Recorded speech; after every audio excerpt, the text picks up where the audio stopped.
15 com os quais eu tenho uma atividade frequente e importante. No fundo, é a minha rede, certo? Exatamente, e aqui aparece, e reparem, eu, ao fazer, estes são os autores com os quais eu tenho mais publicações nas Scopus, e eu tentei perceber, ok, há aqui algum padrão, porque estes? E talvez seja interessante partilhar isso, não é? Portanto, a Delfina, curiosamente hoje assinou um contrato quando já traz um monte de autodor, é professora da universidade, ela está muito ansiosa porque ganha um concurso, e só hoje mesmo, como eu disse, as coincidências são sempre muito interessantes, hoje ela assinou um contrato, foi a minha primeira aluna de doutorado. E, portanto, com ela tenho várias publicações. O Orlando é um professor do Chile, eu tenho algumas conversações com professores do Chile, da Colômbia. O Orlando é um professor do Chile. O Pedro Aredes, na verdade, é presidente da Escola de Engenharia, vai ser provavelmente o reitor, mas está aqui porque trabalhou comigo e com a Delfina, a minha primeira aluna. Há aqui um ponto importante, que é realmente o trabalho dos alunos de doutorado. Cria-se uma rede e vai perdurando no tempo.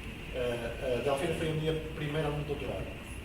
O João, que é um colega do outro departamento, o António Zedinho, sei que conhece, é também um elemento importante aqui nesta lista. O Vítor foi outro dos meus alunos de doutorado, colombiano, trabalha na Universidade de Cali. Um colega de departamento, outra colega de departamento, e o Flávio Trojano, é um colega brasileiro, conhece o Trojano? Do Paraná. Portanto, isto eu achei isto interessante, fazendo uma retrospectiva, pensar, ok, com quem é que eu venho ainda a trabalhar e porquê? E daqui eu diria duas coisas. Investigação nível de doutorado, colegas de departamento, colegas de outras instituições, vamos criando essa rede. E essa rede vai permanecendo, não é? E vamos acumulando trabalhos que são relevantes. Posso passar para o próximo?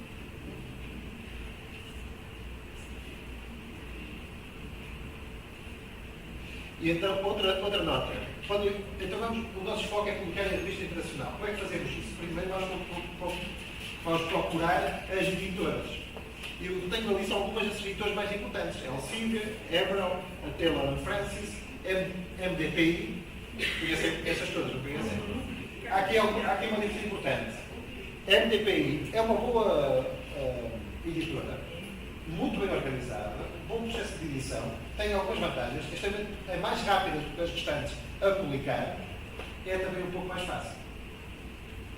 Mas não deixa de fazer sentido porque é open access, facilita muitas citações, que é um elemento importante, e vamos já falar sobre isso. Quais são os outputs que eu tenho que ter em termos de publicação? Artigos publicados, citação, etc. E mais alguns que eu vou falar. Portanto, naquela tal estratégia de eu quero maximizar aqui as minhas publicações internacionais. O que é que eu devo fazer? Comecei por dizer, ter a rede, não é? Depois, olhar para as boas editoras, Elsevier, Emerald, Taylor & Francis, são excelentes editores, estão aqui as melhores revistas. Não é o quartil 1, é o top 5. Não é? É os 10% melhores revistas que existem. A MDPI é uma boa editora, tem a vantagem de ser open access, facilita a citação, tem um processo mais rápido e não é tão exigente a publicação. Por todo o processo, ele é muito mais rápido, eu sou revisor também, vou falar sobre isso. Agora, em Portugal, neste momento, estamos já com alguma dos concursos, já está a haver alguma limitação a publicações em editoras que geram MDPI. Reconhecendo que é um pouco mais fácil que uma Elsevier ou uma Emerald, quando vamos fazer um concurso para a promoção da carreira, já começa a haver algum cuidado em separar ao nível da editora.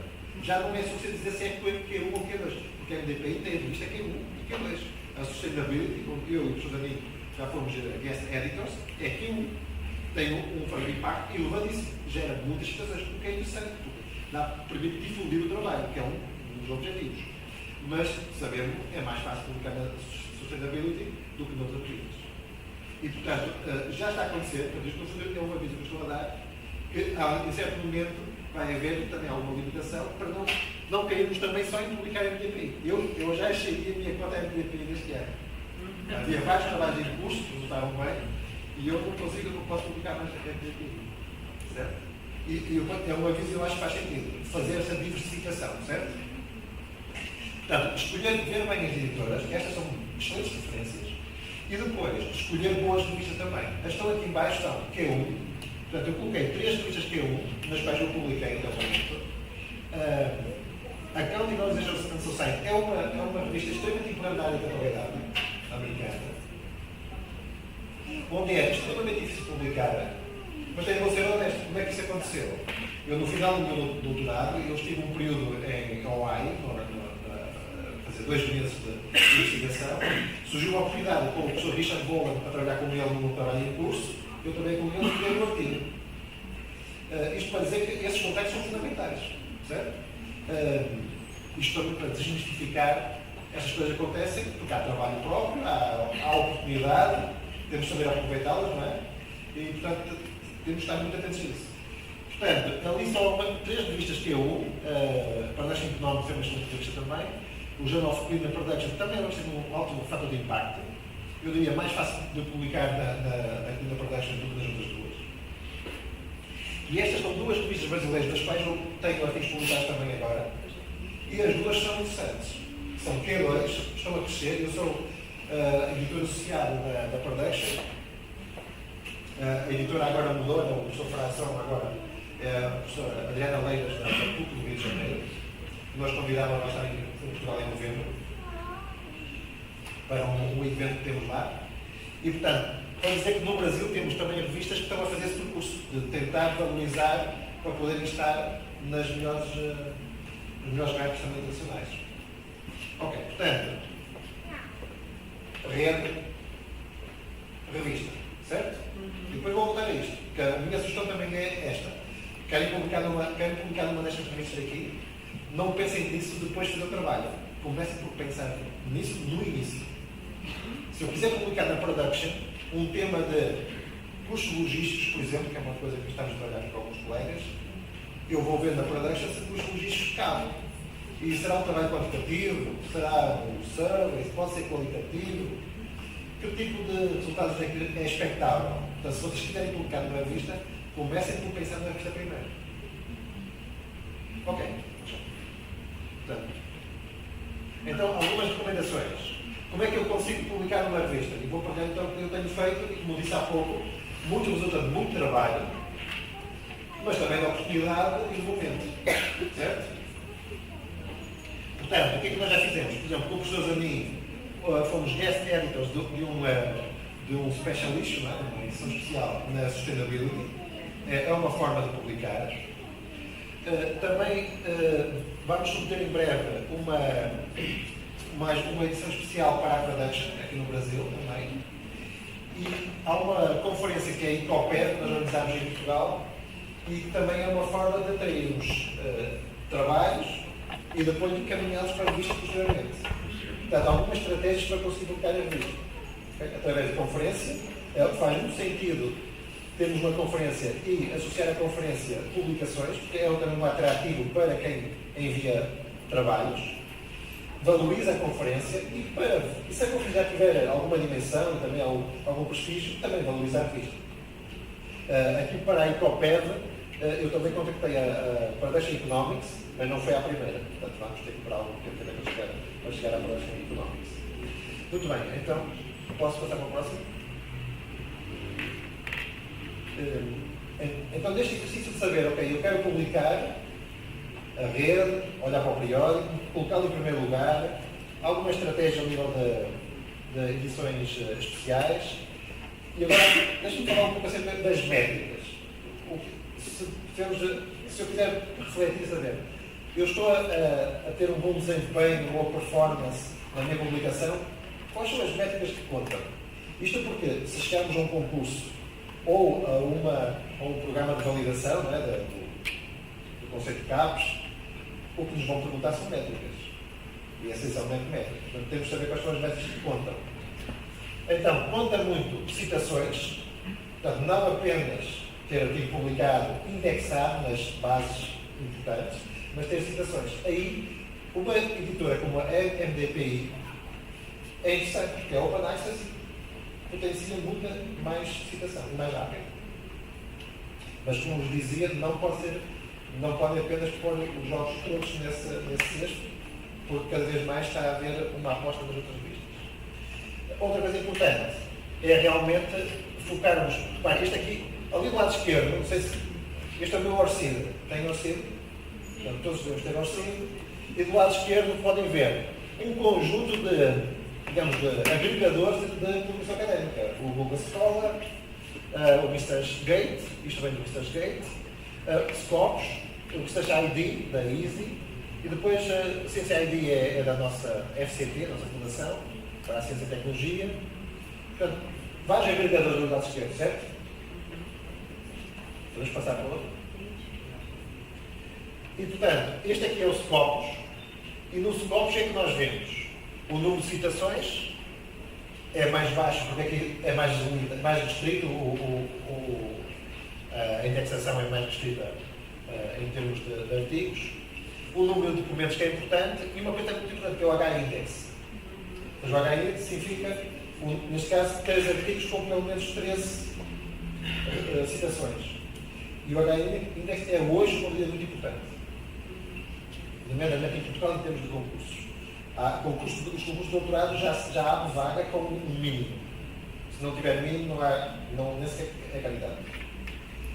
Na verdade, é mais um procedimento, porque já temos muitos candidatos para concurso de doutorado, professor na carreira, professor catedrático, que é o nosso grupo na carreira, e para reduzir o processo já existe uma limitação.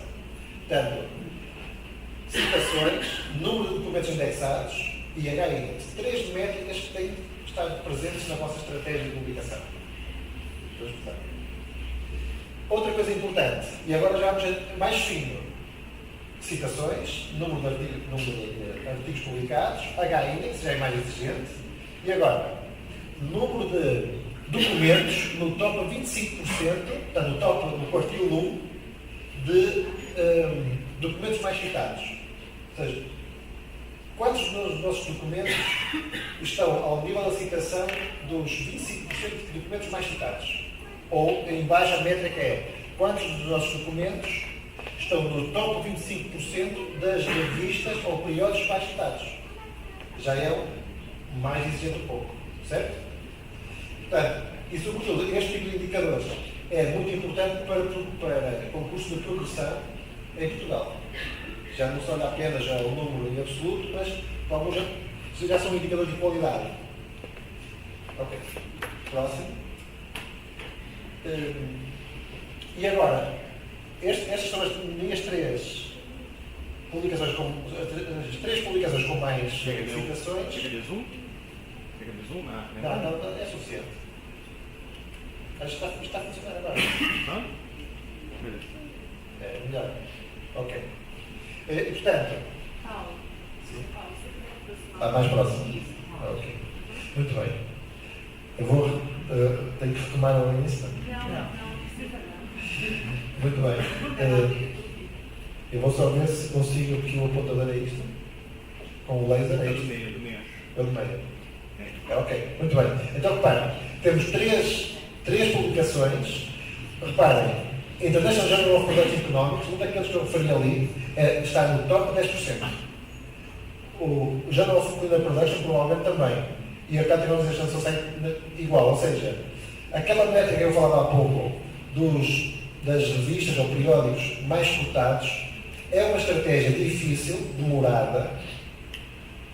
Não parece, mas eu já sou professor de exame desde 97. Há mais de 30 anos de ser professor do que de 25. E estes resultados, reparem, 90 e este é de 2008. Ou seja, tudo isto demora o seu tempo, certo? E, portanto, e posso dizer que nestas revistas mais cotadas já nos aconteceu o artigo cair na segunda ronda. Submissão, primeira ronda, segunda ronda e cair. O revisor achou que não éramos capazes de fazer mais. E portanto, e também vos posso dizer que no último ano há uma aluna de doutorado que eu oriento, na Federal de Santa Catarina, que está algo desesperada comigo, porque nós já enviamos para 3 ou 4 revistas mais cotadas e todas rejeitaram. E eu estou a tentar que ela faça um pouco mais de trabalho para ver se ainda conseguimos estar a esse nível. Ou seja, para dizer que a minha sugestão, se eu posso dar uma sugestão, é façam um bom balanceamento de MDPI, mais rápido, com citações, que é importante, e difunda o vosso trabalho, mas apostem também em algumas revistas mais exigentes, mas que vão receber alguns nãos para vai durar algum tempo. Certo? Mas tentar preparados para isso. E este é um exemplo disso. Os meus resultados mais importantes estão em revistas que foi bastante exigente e difícil de publicar. E já tivemos outros trabalhos que caíram aqui, que não seguiram. Certo? Ok, então eu falei das métricas. H-index, certo? Aqui, isto vem do Google Scholar, é mais generoso, é mais abrangente, aceita mais documentos. Neste caso, também interessa o índice I10, ou seja, os meus artigos com mais citações, os primeiros 10 têm pelo menos 32 citações. Ou seja, outra métrica. Portanto, artigos indexados, citações, H-index e 10. Certo? Os resultados são os melhores 10. Então, tudo isto conta. Ok, muito bem. Portanto, estamos aqui nas métricas. Já vos falei aqui destes 3. E, portanto, então, em jeito de síntese, para passarmos para outro tópico, falei um pouquinho das métricas. Eu comecei a dizer que não é o mais importante. E eu não quero ficar refém das métricas. Eu não quero que me obriguem por um caminho que eu não acredito ou que eu não acho que é necessário. Não é? Quero fazer aquilo que satisfaz. Aliás, o mais importante no fim, obviamente, é sermos felizes com aquilo que fazemos. E sentirmos que estamos a dar um contributo útil. Mas temos também que jogar o jogo e cumprir as regras. Ver um bom balanceamento. Portanto, não parece que as métricas sejam mais importantes, mas também não as podemos desprezar e achar que temos um caminho alternativo que mais ninguém compreende. Certo? E, portanto, reparem, as minhas 3 publicações mais importantes são todas revistas muito importantes. Portanto, é uma nota que eu deixo. As minhas 3 publicações mais recentes, ou se calhar mesmo as 3 mais recentes, que eu fui agora estes dias pesquisar, curiosamente são com 2 delas são com colegas do Brasil, do Mackenzie, o José Carlos Oiagomário, não sei se já ouviram falar, da área também de contabilidade. São 2 publicações, e reparem, são publicações qualitativas. E eu vou falar sobre isso, a distinção entre quantitativo e qualitativo, vantagens e desvantagens. Neste caso são qualitativas. É bem mais difícil qualitativo para publicar, porque é mais difícil validar. Enquanto quantitativo, um quantitativo bem feito, rigoroso, é difícil dizer que não. Ele é competente, está bem feito, não é? Ora, qualitativo é mais difícil de ser argumentado, portanto é difícil. Aqui temos estes 2 trabalhos, com o Wellington, que é um excelente terminou o doutorado dele e é um excelente investigador. E aqui é uma outra publicação que eu tenho no Brasil, mas curiosamente 3 das minhas publicações mais recentes são com colegas brasileiros ou numa revista brasileira. Portanto, estamos a falar em publicação internacional, não é publicação fora do Brasil. É a revista internacional. Em língua inglesa, porque é a língua franca hoje em dia, não é? E, portanto, também faz sentido ter esse domínio. Portanto, isto aqui é uma publicação, e curiosamente, com colegas da Irlanda. Corrigindo, com colegas de uma universidade irlandesa, mas que são egípcios. Porque há um fenómeno muito curioso, é que nesse departamento na Irlanda, a maior parte dos professores são magrebinos, ou egípcios, ou daquela região ali de Norte África. Regra geral são alunos de doutorado, que foram fazer doutorado lá, muitíssimo bons, e na verdade melhores que os irlandeses. E depois, porque tem outra questão também, é que provavelmente a carreira académica não é tão interessante lá como outras alternativas, eventualmente mais bem pagas no início de carreira, e é curioso. Portanto, mas só para vos dar um exemplo que eu estou a falar em publicação internacional, não é publicação fora do Brasil, nem necessariamente, e pode ser como brasileiros também. E por curiosidade, 3 das minhas últimas publicações são com brasileiros ou numa revista brasileira. Ok? Portanto, não. Isso faz todo sentido. Muito bem, então, a minha primeira parte foi para falar de algumas métricas. E, como eu disse, não é o mais importante, mas é importante. Estejam muito cientes disso. E outra coisa que eu queria dizer era, como em tudo na vida, se puderem, tentem uma estratégia. Façam um plano. Não é? O Eisenhower, o presidente americano, dizia o plano pode não servir para nada, mas planear é fundamental. Ou seja, não é andar a navegar à vista, à espera do dia apenas da manhã. Temos uma ideia a mais médio e longo prazo. Claro que as coisas mudam sempre, mas se tivermos um plano, as coisas vão funcionar melhor. Não todas, mas muitas delas. E, portanto, em termos académicos, pensem realmente qual é a área em que querem publicar, com quem querem fazer a vossa rede, mais local. Hoje em dia, o Covid trouxe alguns problemas, mas deu-nos esta facilidade, ficou muito mais fácil e percebemos que era possível trabalharmos remotamente e ligados à escala global, não é? E, portanto, pensem qual é o vosso tema, qual é a vossa rede, as revistas, os periódicos e comecem a fazer o vosso trabalho, certo? Com paciência, resiliência mas com ambição, porque vou conseguir. E, portanto, as métricas são importantes e vão ter a satisfação quando chegarem a um concurso ou quando quiserem passar um programa que ele vai passar. Se não for à primeira, passará depois. Certo? E então, vamos agora para as tais competências. Eu quero publicar. Quais são as competências que eu devo ter? Voltamos ao início. Eu vou partilhar a minha experiência. Não é a verdade absoluta. E, portanto, devem ter espírito crítico, não é? Portanto, eu como bom académico, eu aceito perfeitamente a crítica e que discordem. Esta é a minha posição, eu partilho e só fico enriquecido se partilharem uma posição diferente. Mas resulta da minha experiência e vou partilhar convosco aquilo que eu penso que acho que faz sentido. Então, em primeiro lugar, uma coisa que me parece muito importante é, eu quero escrever um documento científico, um artigo. Na minha opinião, reparem, 80-20 é uma parte de trabalho e uma parte de criatividade. A maior parte é trabalho, certo? E na minha opinião, um artigo tem esta estrutura. De início, eu tenho que conseguir, tem que haver um gap aqui, é um problema, não é? Algo que eu vou resolver. Se não houver problema nenhum, não vale a pena. Tem a haver um problema, um gap, algo a ser colmatado, não é? Uma lacuna em português. Isto está em inglês porque eu, na verdade, eu vou ser honesto, sem presunção nenhuma. Cheguei a este slide e comecei a escrever em inglês. E depois eu pensei, não, isto não era para ser em inglês.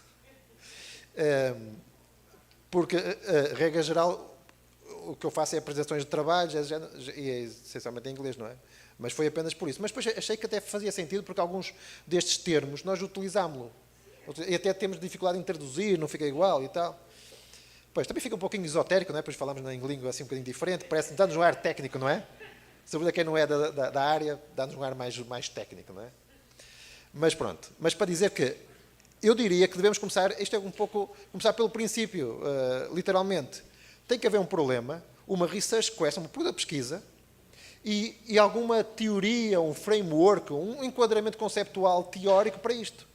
Porque reparem, se no limite não houver um enquadramento teórico para aquilo que eu estou a fazer, o trabalho pode ser excelente, mas pode ser um trabalho de consultoria, porque não é académico. Se é académico, tem que haver um enquadramento teórico. Portanto, qual é o framework? E depois disso, qual é o método? Qual é a metodologia? Que também é um elemento crucial num trabalho académico. É a metodologia. O método científico, que não é apenas positivista, não é apenas a abordagem de teste, tipicamente em laboratório, controlado. Há outras formas, mas tem que haver método.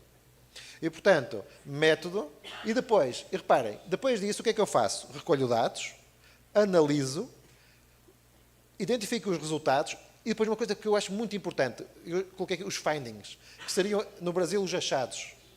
E eu tenho que encontrar achados, não apenas resultados óbvios. Tem que haver um achado, alguma coisa que... E esse achado tem que contribuir para aquele gap ali atrás. E eu estou a fechar o artigo. Agora eu fecho o artigo. E no final, e há cada vez mais revistas que pedem implicações práticas, teóricas e até para a sociedade. E eu tenho que escrever lá alguma coisa acerca disso. Portanto, o que eu diria é, para mim, este é o meu roteiro. Para mim, este é o meu roteiro quando eu estou a fazer o trabalho científico e estou, sobretudo, a preparar para um bom artigo. Eu tenho que ter lá estes elementos todos. Certo? Faz sentido? E eu coloquei em cores diferentes, porque vou voltar a isto mais tarde, eu diria que são competências diferentes para fazer isto. O que está a negro é mais técnico. Eu tenho tenho um modelo, recolho dados, analiso. E se eu aprender a fazer isso, eu faço isso repetidamente. Agora, identificar o gap, a pergunta de pesquisa, e sobretudo esta parte final, descobrir os achados e fechar o artigo, já não é apenas um trabalho técnico. Já envolve uma análise mais profunda e talvez, eu diria, isto pode ser mais júnior e isto é um pouquinho mais sénior, porque já implica alguma experiência a fazer isto. E, na verdade, 80% do trabalho está aqui, mas estes 20% valem muito. Na verdade, estes 20% valem a publicação do artigo. sem estes 20 aqui competentes, o artigo não passa, ou não é publicado numa revista daquelas que estivemos a falar há pouco. Faz sentido? Portanto, este é o meu roteiro. Deixa-me só ver a minha... Ok. E agora, eu falei há pouco, quanti ou quali? A minha sugestão é, não façamos os dois. Ou quanti ou quali. Depois há quem diga, não, mas eu vou conseguir. Não sei. Porque, reparem, um trabalho académico, como um doutorado, em Portugal os doutorados, eu fiz o meu doutorado em mais de 5 anos. Fiz doutorado, depois ainda fui defender, tinha 2 orientadores, portanto, em vez de um problema tinha 2. Um era mais quantitativo, outro era mais qualitativo. Então demorou um pouquinho mais. Hoje nós em Portugal, o nosso programa de doutorado, em Portugal dizemos doutoramento, é de duração de 3 anos. E queremos que seja de 3 anos. Então está a entrar já num regime... Não é? E o que é que nós dizemos aos alunos? Dizemos assim, olha, pode descobrir 1000 coisas, pode fazer 5 ou 6, mas agora só queremos uma. Não é? Fez o doutorado e depois continua a investigar, certo? E então, uma coisa importante é optar por quantitativo ou qualitativo, porque toda a abordagem é diferente, os dados são diferentes, a análise é diferente, o contributo é diferente, as revistas são diferentes. É um problema que é o que falei há pouco da experiência com esta aluna recente, mas com outros, é que temos alguns trabalhos que eles ficam um pouco ali na zona cinzenta e são facilmente recusados nas revistas, certo? Portanto, quanti ou quali, eu escolheria um. Eu diria que no quanti, reparem, temos preparação, obter dados, analisar. O quanti, o exercício sobretudo é no início, é preparar o questionário, validá-lo internamente, isso tudo, e depois recolher dados e analisamos rápido. No quali, a parte inicial é mais rápida, mas a parte de execução, obtenção de dados, análise é mais demorada. E isso importa ter em conta, sobretudo para cumprirmos prazos. Aqui eu dou 2 exemplos. Este é um trabalho em que tivemos quanti, com um survey, que foi enviado para... recebemos quase 200 respostas. Isto foi na sequência do meu doutorado. Mas eu enviei e ao fim de uma semana tinha 5 respostas. O que é que eu fiz? Eu telefonei a centenas de pessoas. Durante 6 semanas, todos os dias eu telefonava para alguém. Certo? Fui teimoso, eu quis obter os dados. Mas é realmente difícil.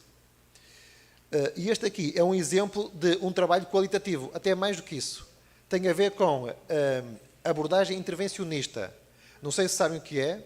Nós temos o estudo de caso, é um trabalho qualitativo em que eu vou observar algo a funcionar, mas sem interferir.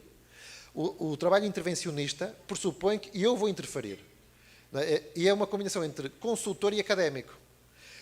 Tem vantagem, eu acho que tem muita, sobretudo em termos práticos. Do outro lado, compreendem muito mais e muito melhor o nosso trabalho, porque vem algum resultado prático. A questão é, como é que gerimos isto para conseguir publicar um trabalho? Se quiserem trabalhar na área do intervencionismo, eu diria que o José Carlos Oyadomari tem bastante trabalho aqui nesta área, mas, sobretudo, os investigadores nórdicos, na Escandinávia, na Finlândia, particularmente, são muitíssimo fortes nisto. Há muitos anos que eles são muito bons no intervencionismo. Ok, pronto. Então, continuamos com as tais competências. Portanto, ao nível das competências, eu acho que devemos ter um roadmap, certo? Um plano. E eu diria que 80% a 90% disto é verdade sempre. Portanto, e voltamos ao mesmo. Se quiserem fazer um trabalho criativo, escrevam um livro. Não é? Um conto. Isto é um trabalho académico, é um trabalho técnico. Não é? E, portanto, não vale a pena inventar muito. Quanto ao qual, é uma decisão importante. Revista ou conferência? Eu diria primeiro, ASAP, sabe o que significa ASAP, não é? Em inglês é as soon as possible, não é? Portanto, logo que possível, decidam se é revista ou se é conferência. E qual é a revista ou qual é a conferência. Certo? É melhor que seja revista? Sim. Mas a conferência também é importante. Pode ser um trabalho preliminar, uma versão mais curta. Algumas conferências que fazem isso. Aceitam versões mais curtas para não impossibilitar o artigo desenvolvido para a revista. E a conferência é um ponto excelente para ter feedback.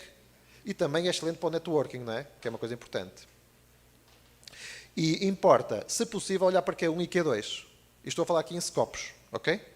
Q1 significa as revistas cotadas nos 25% mais e Q1, Q2 na segunda metade, 50% para 100%, não é? Portanto, as 50% melhores revistas pelos rankings, não é? Q1 ou Q2, a minha experiência é que eu tenho sentido as mesmas dificuldades em Q1 ou Q2. Eu já encontrei revisores mais exigentes numa Q2 do que numa Q1. Portanto, o que eu acho é que faz sentido é, se tivermos um bom ajustamento entre a revista e o artigo, eu tentaria primeiro Q1. Qual é a vantagem também das Q1? É que recusam num dia. Não é? 1 ou 2 dias recusam logo. Eu até penso que já nem é o editor. Há um técnico que tem ali uma grelha, se aquilo não bater tudo certo, ele recusa. Porque, na verdade, as boas revistas também vendem a ideia que só 2% dos artigos é que são publicados. Portanto, é bom recusar muitos também, não é? E, sobretudo, porque como recebem tanto artigo, não há espaço. Então, eles recusam rápido. Isso é bom. Também é bom quando recusam e dão alguma pista. Dizendo, poderia ser, mas falta isto. A Elsevier, por exemplo, neste momento já está a reencaminhar o artigo. Recusa, mas reencaminha. Faz sugestões. Que é interessante. Eu vou voltar a esta questão aqui da revisão, que é um problema. Enviar um artigo e ficar 6 meses à espera que o editor diga alguma coisa. Nós enviamos um artigo para uma revista aqui no Brasil, não vou dizer qual é, e demorou 6 meses para dizer alguma coisa que foi não. Não é? Isso também não faz muito sentido, não é? Podia ser pior. Eu vou dar um exemplo também de uma revista brasileira onde publicámos e demorou muito tempo. E porque esteve parado, não sabe porquê. Ok. Portanto, escolher a revista ou conferência, Q1 ou Q2, preferencialmente, logo no início, não mais tarde, e indexada para contabilizar, não é? Porque estamos, contadores aqui não faltam, porque já sabem que contabilizar é importante. Então, outro ponto. Ok, então já falámos no roadmap, quanti ou quali, escolher a revista. Isto que está aqui, reparem, eu faço muito, isto é uma página da Simago, onde escrevemos aqui o nome do periódico, vai nos dar depois toda a informação do periódico. E sabemos se é Q1, se é Q2. Quando alguém me sugere um periódico, a primeira coisa que eu faço é ver se ele existe aqui. Certo? Se não existir, fico menos interessado. Certo? Ok, então agora vamos imaginar neste nosso percurso, nesta nossa aventura, que já temos artigo e chegamos ao momento de submeter. Certo? E vamos lá fazer isso então. E submetendo, o que é que acontece? Rejeição. Temos de estar preparados para isso. Não há nenhum problema com isso. Faz parte. Aliás, eu só não vou ter rejeição nenhuma se nunca enviar para uma revista muito exigente. É fácil assim, não é? Portanto, faz parte. E o que é bom é que realmente nas boas revistas pode ser muito rápido. Então não perdemos muito tempo, não é? E vamos para outra e tal. E sobretudo, começarem a vir feedback, já vamos percebendo, não é? Ok. Depois, com ou sem críticas, o que é muito importante, críticas construtivas para podermos fazer alguma coisa. Depois, a resposta do editor, ou dos revisores, não é? Primeiro é o editor, depois os revisores. Nas boas revistas, eu tenho agora um artigo com colegas brasileiros, que está numa revista excelente, eu acho que vai ser recusado. Porque é mesmo muito difícil. Já tentámos antes e foi recusado. Com outra aluna, a tal que está agora muito estressada. Está mesmo estressada, ela quer publicar em algum lado. E qual é a boa notícia? Este artigo que enviámos há umas semanas, a boa notícia é não ter tido notícia. Não é?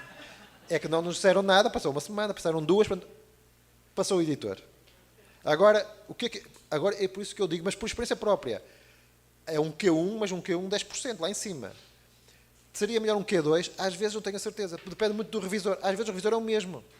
Porque o Q2 é uma boa revista e muitas vezes selecionam ou vão procurar alguém que é o mesmo revisor do Q1. Portanto, aí entramos já num momento que é uma questão de ter alguma sorte e gerir bem o processo. Certo? Por isso, eu acho que faz sempre sentido ser mais ambicioso de início. Com alguma razoabilidade, como é óbvio. E reparem, e depois, este processo pode ser de 10 dias de revisão, e vamos ver, a MDPI é interessante porque é muito rápida, mas tipicamente é mais 60 dias. Certo? Já começam a ver, reparem, por exemplo, por aqui um exemplo de uma boa revista que me enviou em 14 de agosto e pediu-me 2 a 3 semanas.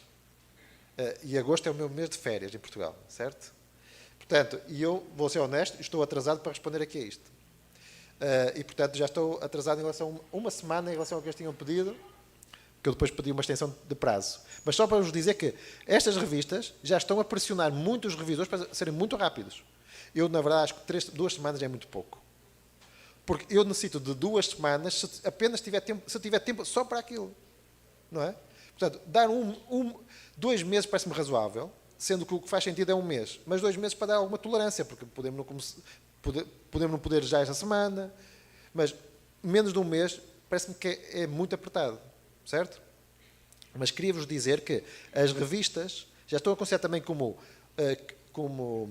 elemento de qualidade do seu serviço estes prazos e estão a pressionar os revisores a responder rápido. Certo? Eu, na minha opinião, ao fazerem isto, estão a facilitar o trabalho ao autor. Porque se passar o editor, se tiver o mínimo para poder ser publicado, um revisor mais pressionado pode deixar passar mais facilmente. Não é? Então temos, vamos esperar sempre 90 dias, então tipicamente, eu vou mostrar a seguir, o normal é esperar 9 meses, parece, não é? Que vai nascer alguma coisa, mas o normal é esperar 9 meses para que o artigo saia, certo? Podem ser mais rápido em alguns casos, mas eu apontaria sempre para mais de meio ano. Depois, uma coisa muito importante, no final, ok, o artigo passou isto tudo, passou pelo menos 1 a 2 rondas, nas boas revistas são 2 a 3 rondas de revisões, certo? As chamadas major, de 1 ou 2 vezes, as minors, não é? E depois vem aquela parte final. Mas 2 garantidamente, 2 a 3 vezes, e temos que ser competentes. Eu, como revisor, quando alguém me devolve um artigo e diz assim, fizemos tudo o que o revisor pediu, eu desconfio logo. Porque dificilmente faria isso, não é? Ou seja, é difícil que se atenda a tudo. Porque também não temos que atender a tudo. Temos que argumentar bem que nem tudo poderá fazer sentido, ou há tempo útil, etc. E em alguns casos, não é verdade. Quando alguém diz isso, não é verdade. E, portanto, o que é que faz o revisor? Rejeita liminarmente. Não é?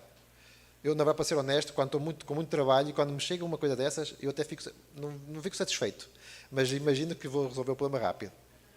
Porque facilmente não é verdade. E não sendo verdade, uma das coisas fundamentais na publicação científica é a honestidade, é a honestidade intelectual. Todo este processo baseia-se em sermos honestos. O autor submeteu um trabalho que foi feito por ele, não por outro.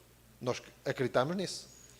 O revisor, nós acreditamos que os revisores vão ser honestos quando estiverem a rever o nosso trabalho. Aliás, a ideia de ser blinded review, não é? Ou seja, a regra, não é sempre, mas a regra é que o revisor não conhece o autor. Tudo isto, todos desconfiamos no sistema, certo? E, portanto, a honestidade aqui é fundamental. Quando alguém diz que fez e não fez, simplesmente não está a cumprir as regras do processo, não é? Cria logo muitas dúvidas se aqueles dados são reais, se o trabalho foi feito com critério, não é? Portanto, eu diria que tem que ser muito cuidadosos e uma coisa muito importante, na resposta, não é só o artigo, que eu vou mostrar um exemplo, é a carta aos revisores, em que ponto por ponto nós explicamos o que fizemos e que cumprimos aquilo que nos pediam. Ou se não fizemos, porquê é que não fizemos? E justificamos. Isso é mesmo muito importante, aliás, vai ajudar o revisor a rever o trabalho. Eu já tive trabalhos que me foram devolvidos na ronda sem uma única anotação, ou seja, quase obrigando a reler o trabalho integralmente e a descobrir o que foi alterado. Isso não faz. Isso é lá um convite a rejeitar. Não é? E, portanto, é muito importante isto. Então, eu queria terminar dizendo que, já agora, a questão de usar software como o Mendeley ou o Zotero, não é? É fundamental, porque então, se mudarmos de revista, isto é fabuloso, não é? Não temos que estar a refazer toda a citação. A revisão do inglês também é importante, mas a questão da revisão do inglês também, e sobretudo como estou a falar com brasileiros, eu tenho deparado com algumas situações em que se faz assim. Faz o trabalho em português, escreve-se em português, e depois dizem-me, olha, enviamos para traduzir. E eu digo assim, não, porque a primeira coisa, ou seja, vamos deixar isso para o final. Porque às vezes, se há problema no português inicial, na redação do texto, ou na própria lógica, da forma como está estruturado, aqueles princípios que eu dizia há pouco, o método está bem explicado, a pergunta de pesquisa está bem explicada. Se não estiver, não é o inglês que vai resolver, pelo contrário. Os problemas vão ser potenciados, vão ser não é? E, portanto, a primeira coisa é o trabalho estar validado antes da tradução, ou ser escrito inicialmente, eventualmente em inglês. Portanto, esta questão aqui do inglês não é apenas traduzir, é o que eu queria dizer. Não é de forma nenhuma, certo? Portanto, temos de estar atentos a isso. E, por fim, no final, uma coisa que é muito importante é cumprir todo este processo. E vou dar 2 exemplos recentes, em que eu acabei por ficar, no final, com este processo em mãos, porque houve pessoas que simplesmente abandonaram o processo, desapareceram. Ou seja, houve autores que eram autores que deviam dar até... Imaginem, foi feita uma análise num software. Necessitamos de validar algo, não é? Comprovar se foi feito e essa pessoa não responde. Não é? Está a fazer outra coisa qualquer, não responde. Ou seja, esse é um aspecto importante. Quando se submete um artigo, todos os autores têm que ter compromisso. Não é? E têm que estar preparados. E, portanto, esta fase final aqui, da submissão final, também é muito importante. E, normalmente, é o autor correspondente que faz esse trabalho. Mas isto também é muito importante. Ok. Portanto, o processo de submissão não é só submeter, é submeter, receber a resposta, primeiro a rejeição, não é? Receber uma resposta positiva, normalmente com muitas revisões para fazer, desenhar uma estratégia para tratar isso, entender bem o que é solicitado, entregar uma revisão bem feita e esperar depois por uma revisão mais curta, mais...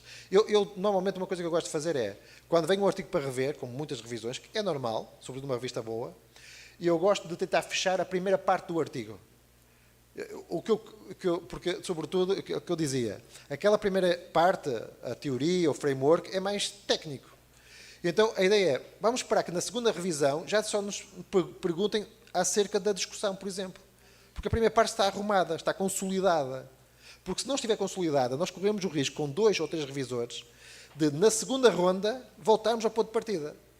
Porque alguém vai dizer uma coisa diferente. Portanto, se nós pudermos, parece muito importante, na primeira revisão, consolidarmos aquelas secções mais, não vou dizer mais fáceis, mas mais ortodoxas, não é? Que é mais fácil fechar. Para depois ficarmos mais limitados, nosso foco ficar apenas em algumas secções no final, que, regra geral, são as últimas, de discussão, de análise, certo?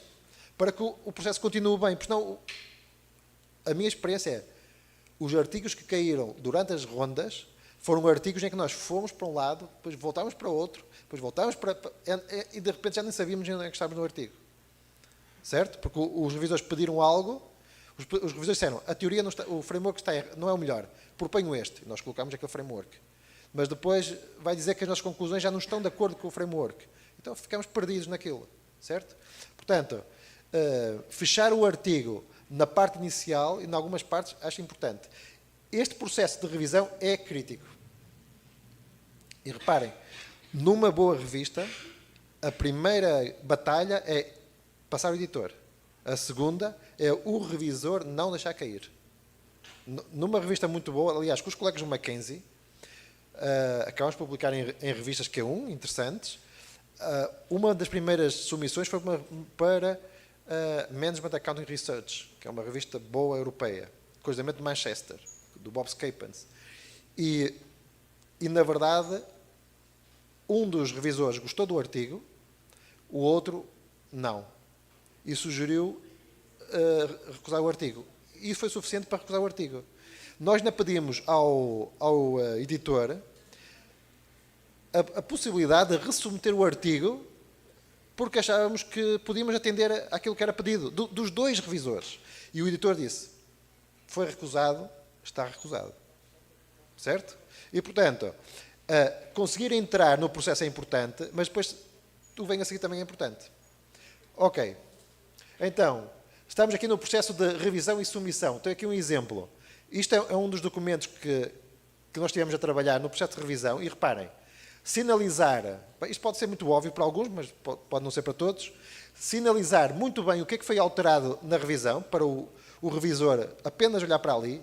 Já agora a dica é, e não olhar para o restante, porque não pode descobrir novos problemas, não é? E aparentemente ele já gostou daquela parte ali, então espero que não vá lá novamente, não é? Aliás, digo mais, neste processo todo, quando eu vou rever o artigo, isto também é uma coisa que causa algum stress. Eu revejo provavelmente 20 ou 30 vezes um artigo. Eu todas as vezes, e regra geral, eu vou desde o início. Eu volto sempre ao início. E releio desde o início. À medida que ele vai ficando, na minha opinião, melhor, eu vou sendo mais rápido. Vou passando mais rápido. Na minha opinião, o resumo e a introdução são cruciais. Porque o editor vai ler aquilo. O editor não vai ler o artigo todo de forma nenhuma. O editor vai fazer isto. Eu até penso que nas revistas melhores nem é o editor, é o tal técnico. Vai ver, a estrutura é boa, tem lá tudo o que é necessário, o inglês é aceitável, nem tem que ser, é aceitável. Está no escopo, não é, da revista, então dá o ok, passa.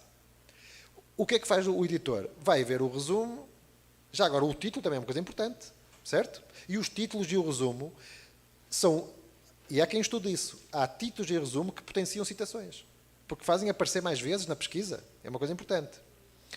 E o editor vai ler o resumo e a introdução, e se achar, sim, o problema é interessante, a abordagem parece-me bem, e parece que surge daqui alguma coisa, ele deixa os revisores tratarem do assunto.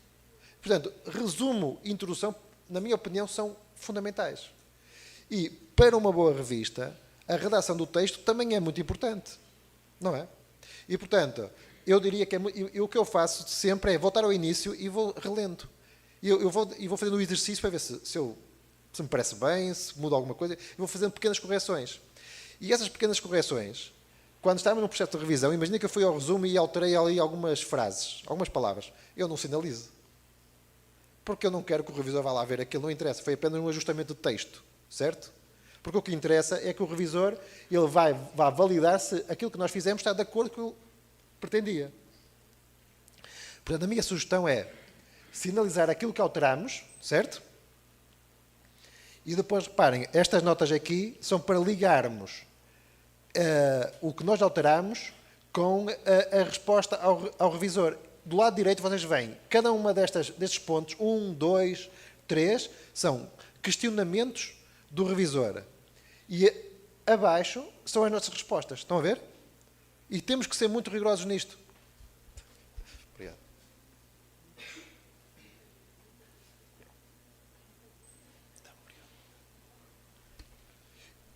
Então, a minha sugestão é, sejam mesmo muito rigorosos aqui nesta coisa. Não escrevam apenas uma frase a dizer, fizemos tudo o que nos foi pedido. Tem que ser muito mais que isso. O revisor vai agradecer pelo cuidado. Aliás, em muitos casos, colocamos aqui as páginas, reparem, página 12, às vezes as linhas 50 a 65. Todo esse rigor facilita a revisão do revisor, vai deixá-lo mais satisfeito, não é? E vai tornar o processo mais fácil. Ok. Reparem, eu estou a dedicar muito tempo à revisão para dizer que ela é tão importante quanto a submissão. Sobretudo num bom periódico, porque vai ser muito exigente aqui, certo? E acreditem, eu tenho neste momento um artigo com o Vítor, o meu aluno, agora colega na Colômbia, que está numa revista que passou para Q1, é uma revista muito interessante, de Management Control, da Alemanha, e o nosso problema é que nós estamos com muita dificuldade em conseguir cumprir o prazo. E uma das nossas dificuldades foi tentar compreender o que é que nos estavam a pedir e como é que iríamos responder àquele pedido. E acho que já conseguimos chegar a esse ponto, só que não conseguimos fazer. E portanto, é uma pena, não é? Se nos cair este artigo é uma pena porque ele realmente tem a oportunidade. Portanto, o processo de revisão é muito importante. E não é fácil. Ok, pronto. Eu estou a dar aqui alguns exemplos. Reparem. Por exemplo, aqui, recebido 18 de junho de 22 e foi aceito para publicação em março de 23. Portanto, estamos a falar sempre de 1 ano, 9 meses, certo? Aqui, novembro de 23, junho de 24, não é? Os tais 9 meses. Aqui, repare, este aqui, e foi com o Vítor, não é? Este é um artigo que temos na Production.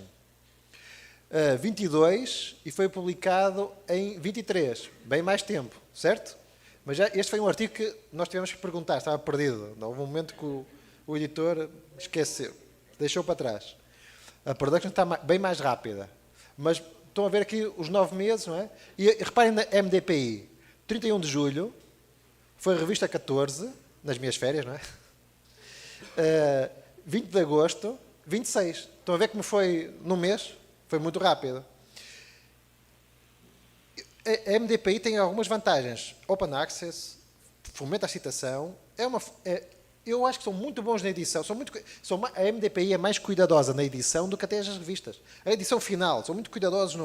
Há um editor, normalmente na Ásia, chinês, indiano, que nós percebemos pelo nome, não é? Muito solícito, muito rápido, muito atento, extremamente eficaz, trabalha a qualquer hora, está sempre a trabalhar. E a verdade é que é interessante. E aqui este artigo foi com colegas do Pará, que são pessoas com quem estamos a trabalhar num projeto que tem a ver com custos logísticos da soja, que tem uma coisa que diz aqui ao Mato Grosso do Sul, não é? E à custa disso, em março, eu fui ao Pará, e do Pará, Cuiabá, Sorriso, toda uma aventura, certo? Andei de barca, andei de ônibus 6 horas, fizemos uma ligação, fizemos uma ligação num aviãozinho a hélices que levava correio só para 9 pessoas. A sorte foi que havia bom tempo, não havia vento, e a viagem foi boa. Portanto, exato. A MDPI é extremamente exigente com os revisores e dá só 10 dias para rever. Portanto,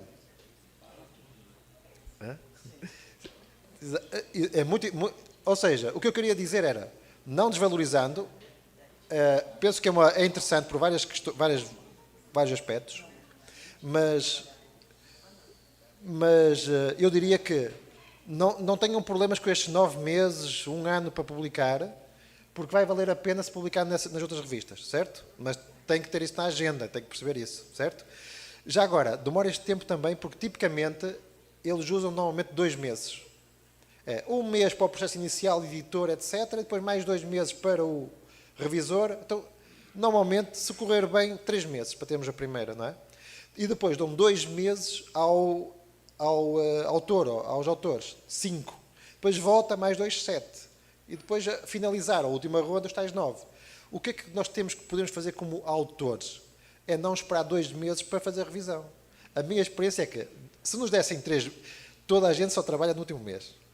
Quando nos dão 2, deixamos passar o primeiro. Quando nos dão 3, deixamos passar os 2 primeiros. A ideia é, chegou um artigo para rever, e se nos derem 2 ou 3 meses, este artigo com o Vítor, da revista na Alemanha, deram-nos 3 meses. Isso foi logo um problema, não é? A minha sugestão é, se vier um artigo para rever, deixem passar uma semana, claro, 10 dias, mas comecem logo o processo.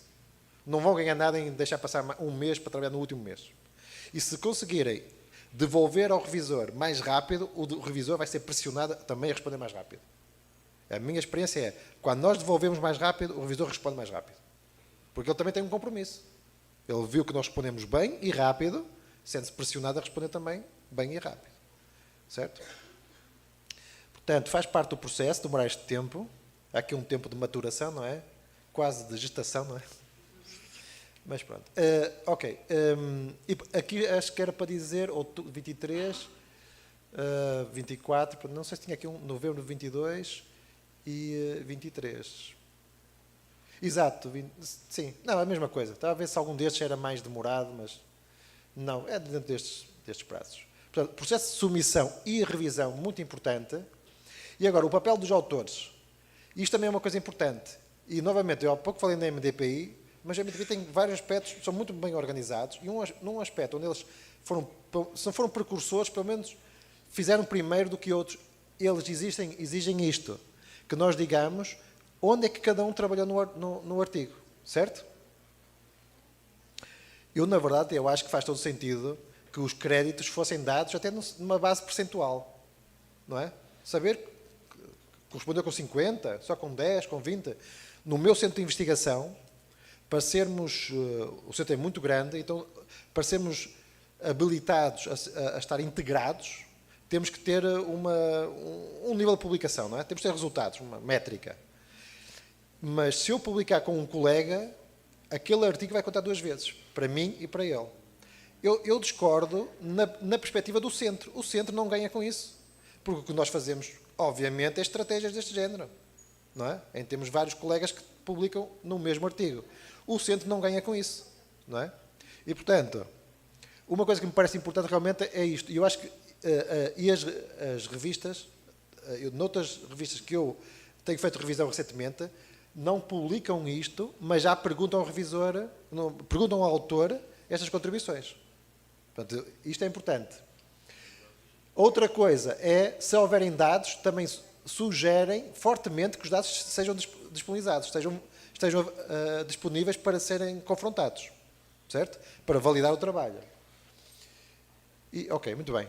Depois, papel dos autores. Eu diria que um trabalho flui bem com 2 ou 3 autores. Mais do que 3 obriga a uma gestão do projeto, digamos assim. Não é? Aqui, algum dos elementos vai ter que ser o gestor do projeto, que vai pôr a trabalhar os restantes. E então temos, se houver mais autores, precisamos, realmente, para ser um projeto, tem que ser gerido. E o que eu disse há pouco, aquela componente de revisão de literatura, metodologia e dados, eu diria que pode ser para um certo tipo de pessoas. A análise, achados e contribuições para outras. É uma forma de... E, sobretudo, mais júniores e mais séniores, que é tipicamente onde a coisa funciona melhor. A escrita do documento também é uma competência importante. A lógica entre o discurso, a narrativa, tudo isso é importante e vale, 5%, mas são os 5% que permitem publicar ou não publicar. Portanto, reparem, estou a colocar aqui algumas funções importantes. A parte mais técnica, a parte da análise e contribuição, que é muito importante, a parte da redação do documento. E reparem, eu escrevi aqui foco, síntese e relevância. São 3 coisas que eu tenho que conseguir pôr no artigo. Eu tenho que mostrar acerca de qual é o foco do artigo, tenho que conseguir explicar qual é o seu contributo e a relevância.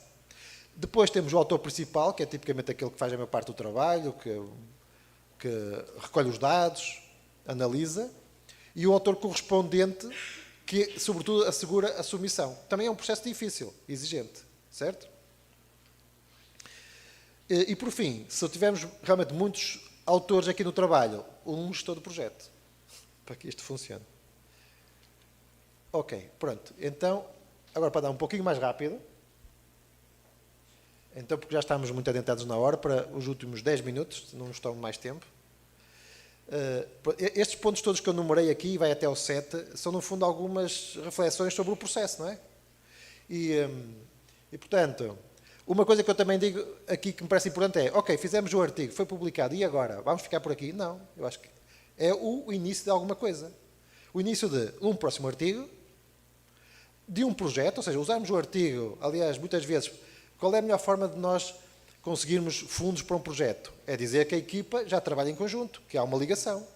Portanto, preparar um projeto, uma coisa maior, eventualmente começar a criar tal rede de equipa de investigação, não é? Mais próxima, mais afastada, mais regular, mais pontual. Como falei há pouco, daqueles 106 colegas com os quais trabalhei, há ali entre 10 a 20 com os quais vou tendo mais atividade, 10 a 15 com os quais tenho atividade muito recorrente. Portanto, essa equipa de investigação. Eventualmente, e sendo mais ambicioso, talvez este artigo até desperte para criar aqui um domínio de investigação. Quem sabe? Uma nova área, não é? Quem sabe? Ok, pronto. Vamos continuar. Aqui alguns exemplos, mas podemos seguir. Portanto, aquilo que eu vos dizia, competências, na minha opinião, há analíticas, que são sobretudo estas mais técnicas, que eu diria que são mais fáceis de atender, ou mais fáceis a um investidor mais júnior, no primeiro momento, e aquelas que apelam mais à criatividade e a um conhecimento mais transversal e que têm a ver com estes, têm a ver com o início do artigo e com a parte final do artigo. Certo? Portanto, isto pode ser uma forma de ajudar a gerir a equipa. Não é? Aqueles que forem mais criativos ficam com algumas funções. Os mais analíticos cumprem bem as coisas, ficam aquelas um pouco mais aborrecidas, mas que exigem um trabalho técnico mais cuidado.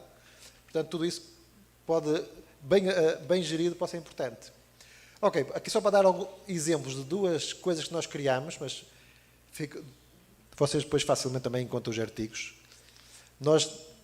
Porque também parece importante criar coisas novas, não é? Então, eu criei uma coisa chamada ABC matricial, que é o custeio baseado em atividades, ou Activity Based Costing, usando matrizes, e o Vítor, um conceito chamado risco do custo, ou cost at risk, que também é um conceito que ele praticamente criou, não havia muita gente a falar nisto.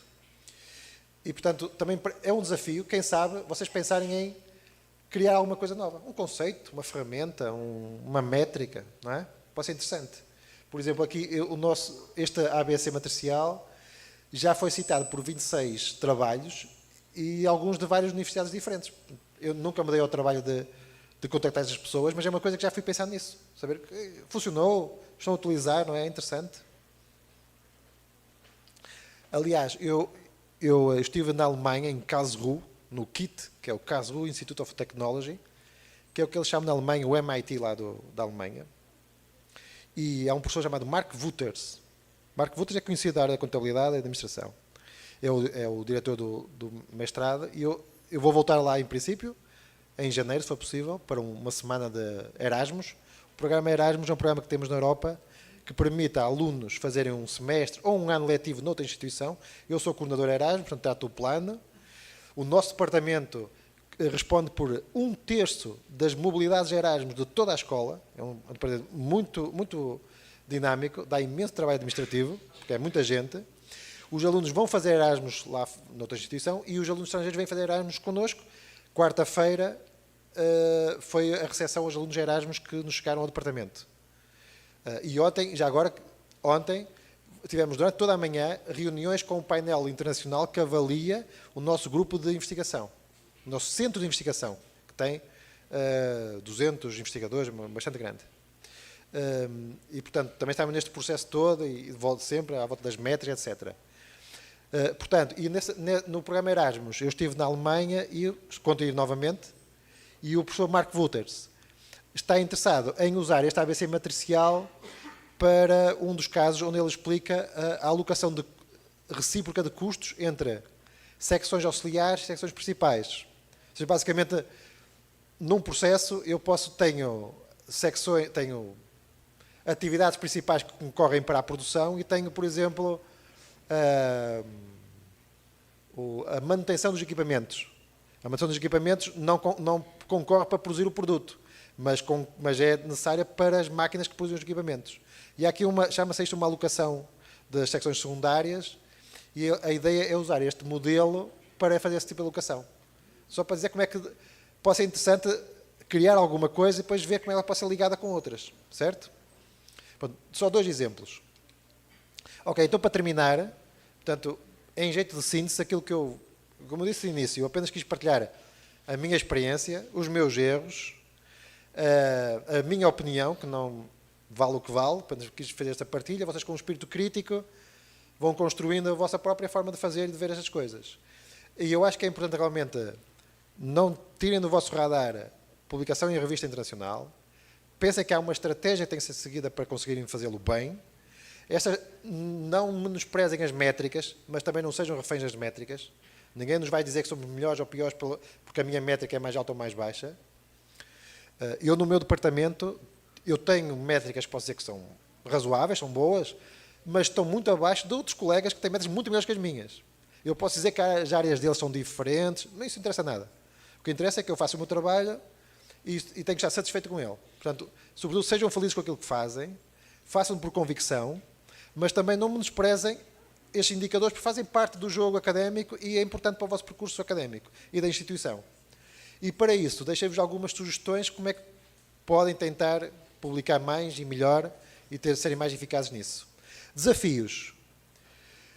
Eu diria que publicar em revistas indexadas de alto fator de impacto é cada vez mais importante e vai ser no Brasil. Eu acho que o A1, o A2 vai cair e vai ser Scopus, Q1, Q2, certo? E aquelas bolsas de produtividade, etc., vão olhar para aqui para o Q1. E no Q1 vão olhar para os top 5%, top 10%. Mas, como eu dizia, pronto, criem a vossa estratégia. Eu acho que ainda vão a tempo, porque acho que é uma coisa que está ainda em curso, não é? Mas não se esqueçam que há outras formas de divulgar trabalho científico, teses, livros, seminários, patentes, formação, e isto é muito importante também, certo? Portanto, não queria reduzir tudo e o resto não interessa, não, de forma nenhuma, mas podem estar ligados e estabeleçam a vossa cooperação com outros colegas na instituição, noutras instituições, noutros países, porque é perfeitamente possível, ok? E é enriquecedor para todos. E já agora, eu vejo no Brasil, sobretudo, neste caso, no Mato Grosso, Mato Grosso do Sul. Desculpa. Mato Grosso do Sul. E vejo no Mato Grosso do Sul uma imensa oportunidade, porque do que eu conheço do Brasil, e conheço realmente muitos estados no Brasil temos das maiores empresas do mundo, das melhores empresas do mundo, com a melhor tecnologia do mundo. Portanto, o caso brasileiro não pede message a nenhum caso no mundo. Então, se vocês tiverem... agora, também, uma das coisas que eu tento é, quando estou a fazer algum trabalho no Brasil, eu evito trabalhos comparativos. Portugal-Brasil, não interessa. Isto é muito importante para... Não, o caso é importante a nível mundial. O que vão fazer aqui pode ser uma referência para outras indústrias, para outras empresas a nível mundial. Porque também Brasil, como é óbvio, mas porquê começar a limitar? E o caso brasileiro, e no Mato Grosso do Sul, é uma referência. Temos explorações agrícolas, o agronegócio aqui é top mundial, não é? Portanto, é competitivo a nível mundial, tem as suas limitações, nomeadamente logísticas, o custo logístico é elevado, tem outras dificuldades, mas investigar no Brasil é uma oportunidade, certo? Portanto, não desperdicem isso. E facilmente convencem pessoas, um Mark Vutas, etc., que vê aqui uma oportunidade de fazer uma investigação também interessante e de top, certo? Portanto, aproveitem o que têm aqui e façam essa cooperação, porque o vosso caso é extremamente valioso. Isto eu retirei de uma outra apresentação que eu fiz, e reparem, algumas palavras-chave que nós estamos a ver agora. O Analytics, não é? O Business Intelligence Analytics, os dados, ciência de dados, o desenvolvimento do produto, custos e sustentabilidade, que é uma... Já falei com o professor Zaninho, eu diria que custos, sustentabilidade e digitalização são 3 aspectos que jogam muito bem. Porque nós temos custos na dimensão económica, não é? Mas a sustentabilidade e digitalização são aspectos fundamentais para qualquer negócio hoje em dia. A cadeia de suprimentos, supply chain, que é importante, e no Brasil é muito importante, até porque tem problemas, pela dimensão do país, pela questão da dificuldade, o custo do Brasil, exato. Eu, no tal projeto que estamos a fazer com os colegas do Pará, fomos ao Mato Grosso, a Sorriso, e é assustador o número de caminhões que passa na estrada. Aquilo é um comboio de caminhões. Não é? E não há capacidade para escoar a produção que está aí e que vem aí. Não é? Depois há a ferrovia, que é difícil também, mas é uma ambição há muito tempo. Portanto, há no Brasil uma oportunidade imensa para tornar mais eficaz o sistema. Ok, pronto. Algumas ideias aqui sobre o que pode vir aí. Só para dizer que, por exemplo, a Europa neste momento está a passar por uma imensa dificuldade. Uma das indústrias base na Europa é a indústria automóvel. A indústria automóvel, os europeus estão a sofrer. A Volkswagen, pela primeira vez na vida, vai fechar fábricas da Alemanha. Pela primeira vez na vida. O que é uma coisa dolorosa para os alemães. Certo? Porque eles sempre consideraram que a indústria alemã era global, mas tinha uma forte presença na Alemanha. Aliás, a Alemanha, ao contrário, a Europa andou um pouco adormecida há alguns tempos atrás e deixou cair um pouco a indústria. Até por isso é que se fala nos últimos anos a reindustrialização da Europa. A Alemanha não. A Alemanha sempre foi forte na indústria. Por isso é que continua a ser o motor económico europeu.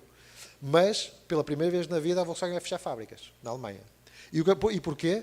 Porque, nomeadamente ao nível dos carros elétricos, não está a conseguir competir com os chineses e americanos, mas provavelmente chineses. Já foram impostas tarifas mais altas, está a ser difícil. E, portanto, vai haver uma mudança muito grande em algumas indústrias-chave, como a indústria automóvel, e isso vai mudar muito o mundo, certo? E o Brasil, um dos BRICS, não é? E o maior potencial, porque não só tem potencial de crescimento, como tem dimensão, não é? O Brasil tem e vai aproveitar certamente essa oportunidade, não é? Portanto, há aí uma oportunidade muito grande e vai haver mudanças fortes na indústria mundial e o Brasil tem a possibilidade de ganhar mais uns pontos na vantagem competitiva. Ok, e agora para terminar, acho que mesmo o último slide, que é... Ok, estivemos a falar em publicação e eu depois no fim tentei refletir, fazer assim, qual seria a minha última mensagem? Então a minha última mensagem, enquanto investigador, professor, se calhar são estas coisas todas. E por isso é que são muitas, não é? Lá em casa as pessoas pensam que eu dou aulas. A minha mãe diz assim, a minha mãe e a minha avó dizem assim, mas já terminou a escola. O que é que vais fazer para a universidade? Então acham que eu só dou aulas. E na verdade o que eu faço menos é dar aulas, certo? E o que eu acho interessante, o que torna o trabalho interessante, há em alguns momentos mais difícil, porque realmente fazemos muita coisa. Acho que o segredo é ligarmos da melhor forma tudo isto para reduzirmos o trabalho e torná-lo mais interessante, certo? Então, eu diria que nesta vida, digamos assim, era bom conseguir juntar isto tudo. Ser investigador, não é? Pesquisar, ser supervisor, não é? Ter depois uma equipa e ajudar outros a seguir esse caminho, ao nível do mestrado, doutorado, pós-doc. Ser gestor de ID, os tais artigos de 5 autores, ou seja, obrigam-nos a ser gestor de ID, não é? E às vezes a ser um pouquinho mais rude e a lembrar as pessoas que têm que fazer as coisas. Revisor, também nos obrigam e não ganhamos nada por isso. Eu tenho um colega, eu vou estar em breve, vai ser uma aventura interessante, numa universidade francesa, a colaborar numa disciplina com mais 3 colegas portugueses. E vamos ver, acho que vai ser muito interessante. E, na verdade, um deles trabalha na Faculdade do Porto, os outros 2, um é consultor e o outro é professor numa escola de negócios, na AES, que está ligada à IES de Navarra. É alta direção. Ou seja, o Rafael Franco, quando falámos sobre isto, de revisor, ele perguntou se pagavam, quanto é que pagavam. E disseram, não, isto faz parte, não é? E então, investigador, supervisor, gestor de ID, também temos que ser, não só dos artigos, mas sobretudo dos projetos, revisor, editor da revista, também é uma coisa que nos pedem, e na carreira mais tarde vão-nos perguntar também se temos isso. E, portanto, juntar aqui a investigação, o ensino, formação, não é? O treinamento, que também é muito importante, e que nos dá uma ligação talvez também interessante com as empresas e talvez consultoria. Aí talvez podemos ganhar alguma coisa, não é? Mas eu diria que todos aqui, que se estiverem ligados à carreira académica, têm a oportunidade, o desafio, mas pode ser muito interessante de ligarem tudo isto. E se conseguirem fazê-lo de forma integrada, vão ter menos esforço e muito maior satisfação. E no final, ver que valeu a pena. E vai valer a pena. Portanto, bem, agradeço a todos, peço desculpa por ter um pouco mais prolongado e pronto, muito obrigado.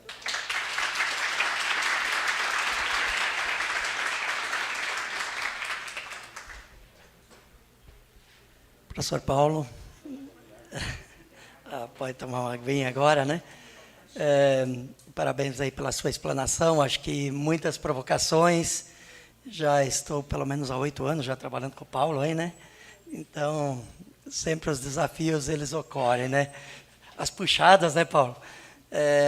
Porque às vezes a gente tem aquela nossa pegada, né, de publicar internamente, e quando a gente vai para um jornal internacional, já a gente precisa olhar de forma um pouco diferente. Então, ainda temos muito a aprender com o Paulo aí, né? Mas muito bacana aí as suas provocações. Então, a partir desse momento, gente, eu sei que está um pouquinho adiantada a hora também, mas a gente vai abrir para algumas perguntas aí.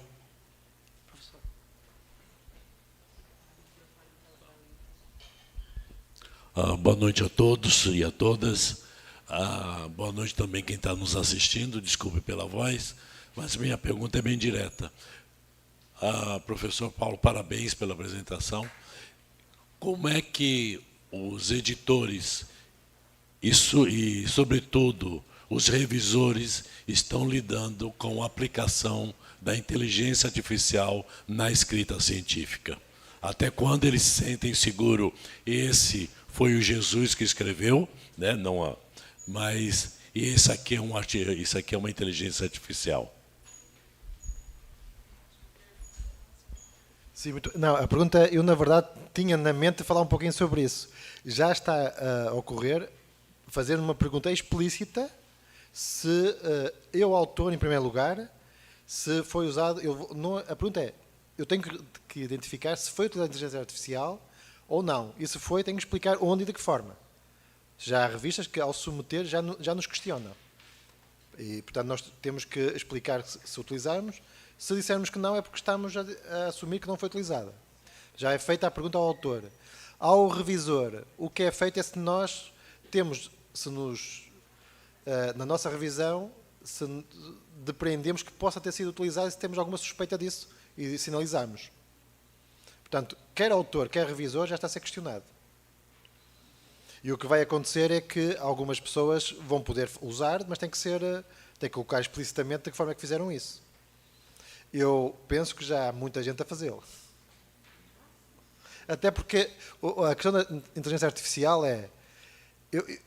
Eu já usei para fazer títulos, por exemplo, para ver o que é que surgia. Ainda, honestamente, mas poderei vir a usar, para fazer um texto mais completo.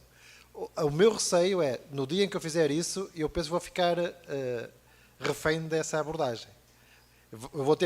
Eu acho que o meu cérebro vai depois ficar preguiçoso se eu embarcar nessa abordagem.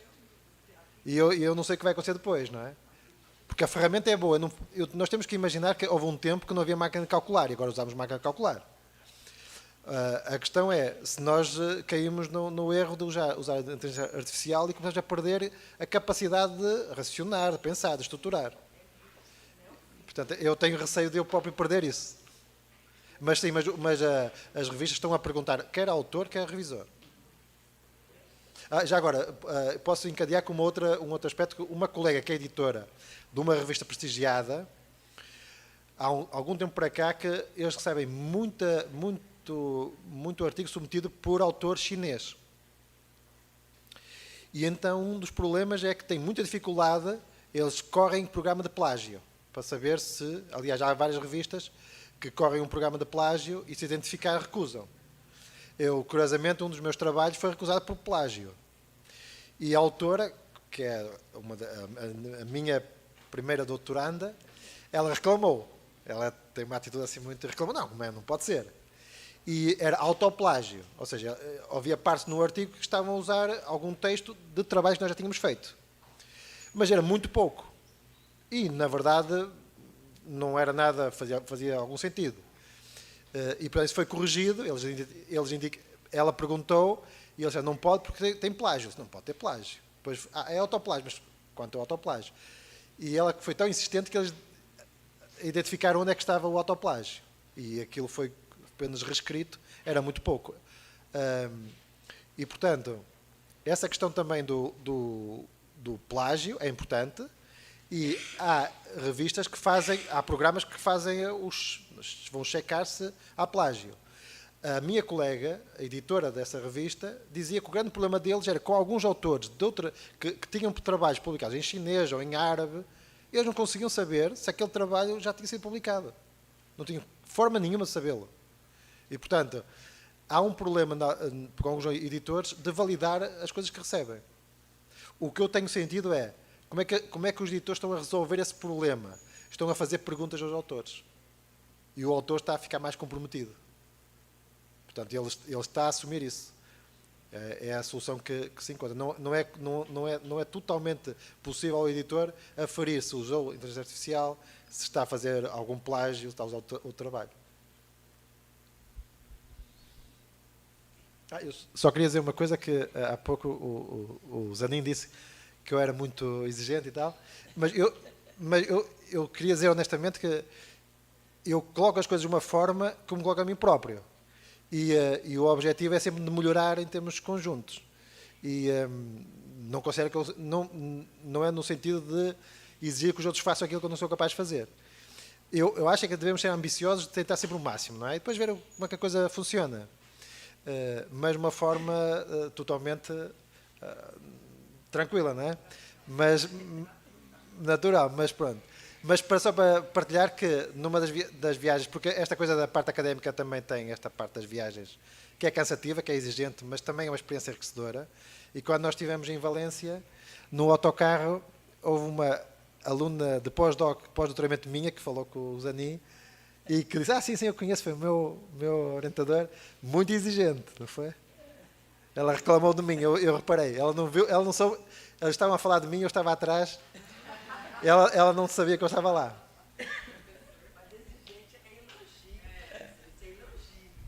Eu só quero pegar um pouco do gancho que o professor comentou, nessa questão, muitas vezes, de autoplágio, né?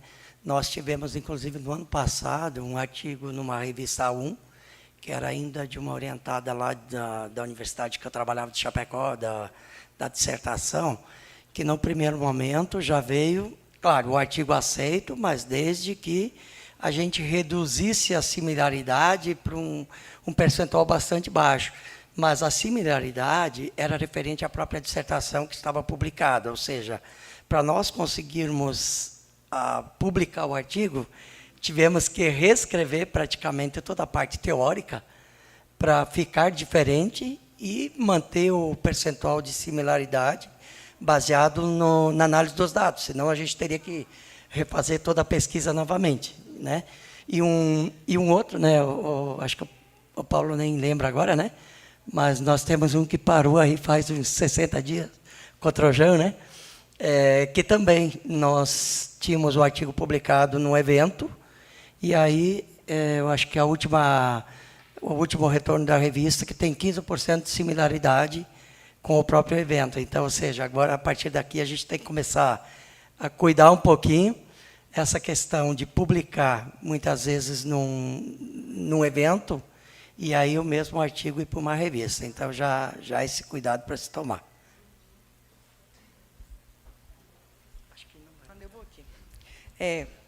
Uma estratégia que a gente está adotando, eu e meus orientados de doutorado, é não colocar a tese em domínio público.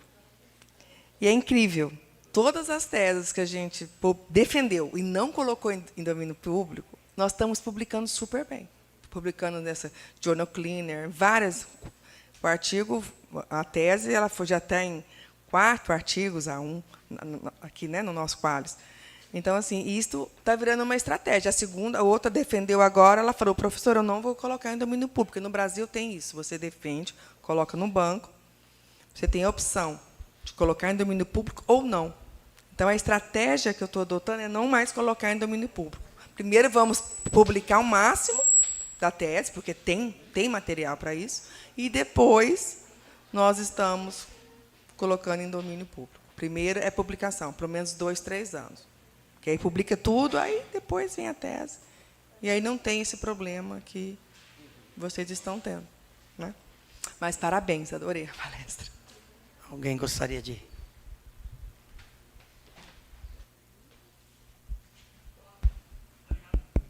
Mais alguém gostaria de fazer alguma pergunta?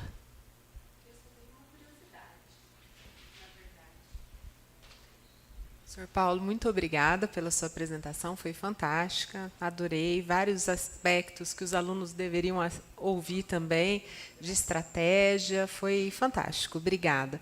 É só uma curiosidade, aqui no Brasil a gente está tendo uma prática de doutorados e mestrados adotarem, em vez da tese ou da dissertação, artigos científicos, como tese, como dissertação. Em Portugal tem sido feita essa prática também? Sim, também.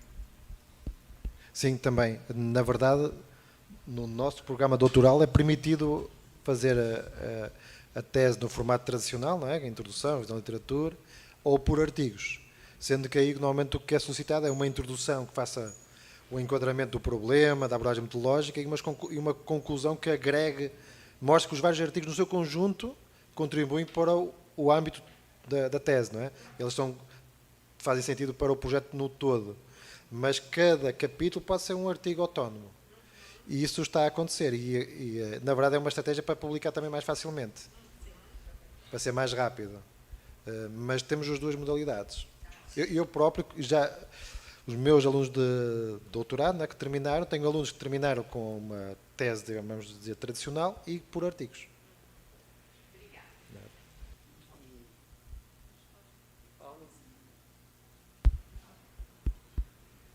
E esses artigos, eles são publicados antes da defesa ou só posteriormente à defesa da dissertação ou da tese? Na verdade é assim, há uma regra que é para ir para a defesa tem que pelo menos ter uma publicação. E, portanto, acaba por exigir pelo menos publicar alguma coisa. Por isso é que pode haver uma estratégia de ter um artigo, vamos dizer, mais publicável mais rapidamente para atender esse requisito. E os outros que demoram mais tempo seriam depois.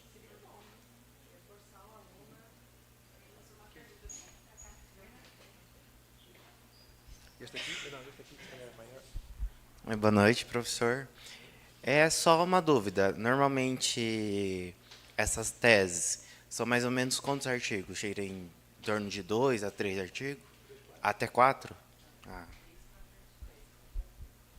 Sim, as teses são geralmente 3, 4 artigos e já posso dizer que elas começaram por ser com muitas páginas, 300 páginas, depois já uns anos eram 200, agora estão 120 a 150. Ou seja, há um foco de redução do texto, há um foco em ter um texto mais reduzido, já com essa ideia do artigo, não é? Algo mais dirigido já a pensar na publicação. Porque realmente o output que acaba por ter maior impacto é o artigo publicado em revista do que a própria tese. Portanto, há todo esse planeamento já para o artigo.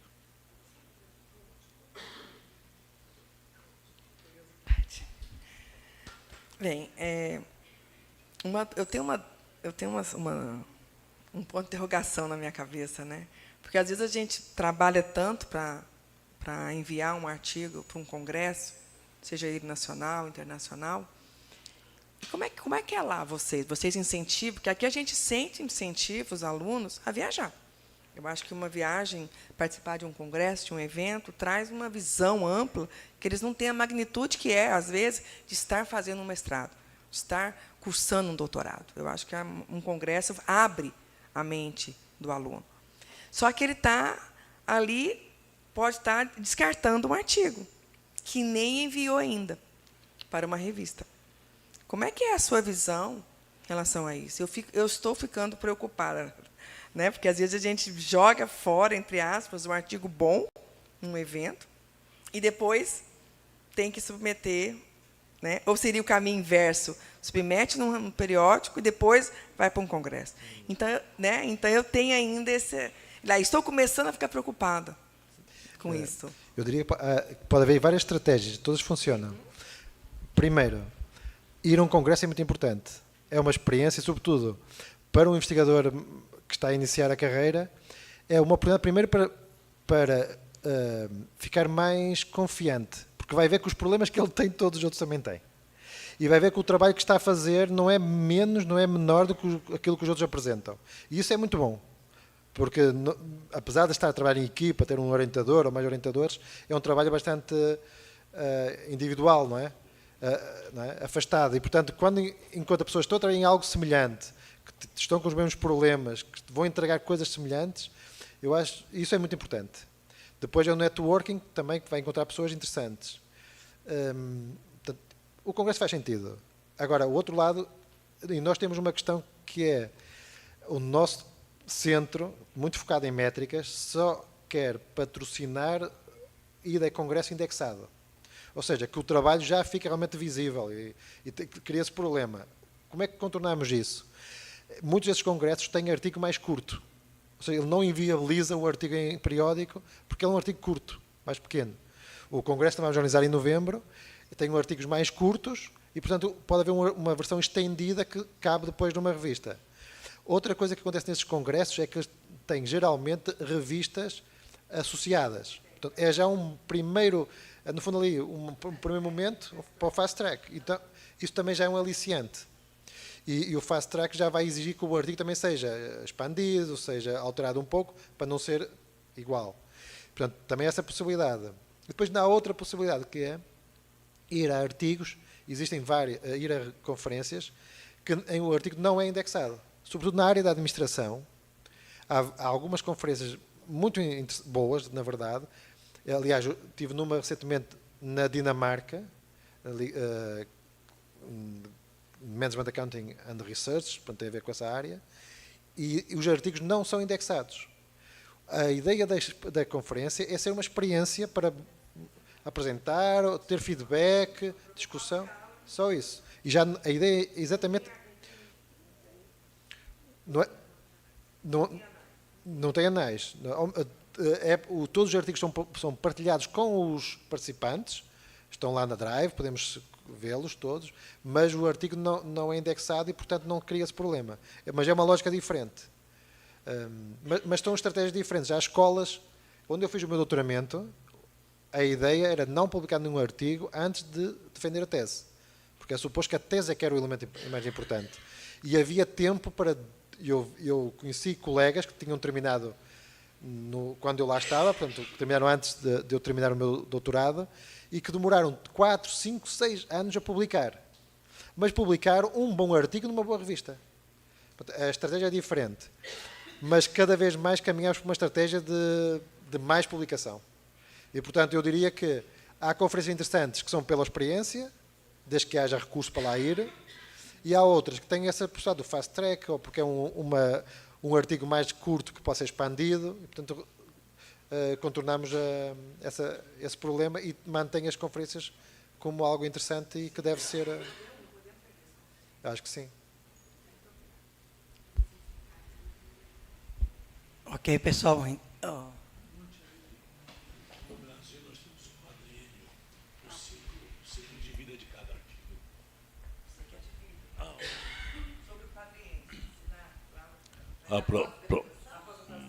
Os artigos. Aqui no Brasil, nós temos as métricas pela CAPES, que elas são válidas por 4 anos. Este ano é o último ano dessa métrica. Tá? Ano que vem começa uma nova métrica. Então, se eu tiver um artigo publicado A1 agora, faltando 3 meses para terminar o ano letivo, eu praticamente, eu estou rasgando um artigo. Entendeu? Então, aqui é o ciclo de vida desse artigo para a métrica, para ser validado na métrica, ele é de 4 anos. E lá na Europa? Bem, eu na Europa não sei, não consigo responder na Europa, mas no caso particular da minha universidade, da minha escola, do meu centro de investigação, nós somos avaliados a triênio, 3 anos.